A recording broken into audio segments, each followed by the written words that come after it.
নবী এখন আপনি আমাদেরকে ওসিলা করিয়া সুপারিশ করেন। হযরত আদম আলাইহিস সালাম বলবেন, এই সুপারিশের দায়িত্ব আমার কাছে নাই, তোমরা ইব্রাহিম আলাইহিস সালামের কাছে যাও। ইব্রাহিম আলাইহিস সালামের কাছে যাওয়া হবে, সমস্ত উম্মত চলিয়া যাবে। ইব্রাহিম আলাইহিস সালাম বলবে, ও উম্মতের দল, এই ক্ষমতা আল্লাহ আমাকে দেয় নাই, তোমরা সবাই মিলে মুসা আলাইহিস সালামের কাছে যাও।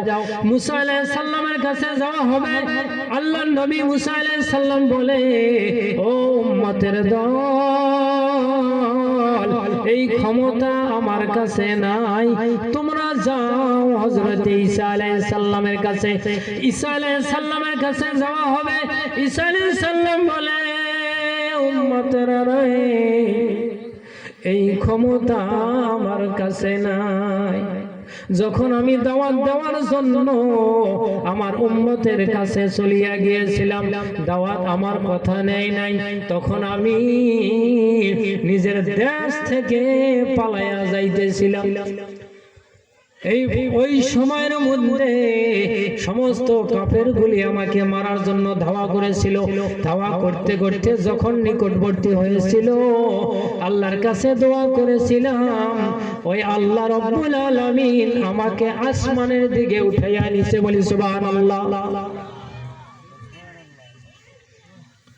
ইয়া মুহাম্মদ মুস্তাফা নবী সাল্লি আলা, ইয়া মুহাম্মদ মুস্তাফা নবী সাল্লি আলা। সবাই একটু বলি, ইয়া মুহাম্মদ মুস্তাফা নবী সাল্লি আলা, ইয়া মুহাম্মদ মুস্তাফা নবী সাল্লি আলা। শাফায়াতের কান্ডারি মদিনাওয়ালা, শাফায়াতের কান্ডারি মদিনাওয়ালা, ইয়া মুহাম্মদ মুস্তাফা নবী সাল্লি আলা, ইয়া মুহাম্মদ মুস্তাফা নবী সাল্লি আলা।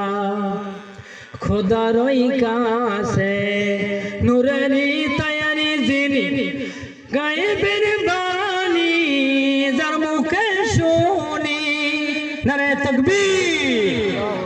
গায়েবের বাণী কোরআন শরীফ আল্লাহ নাযিল করছে, কথা ঠিক কিনা? খোদার কাছে নূরেরই তৈরি যিনি, গায়েবের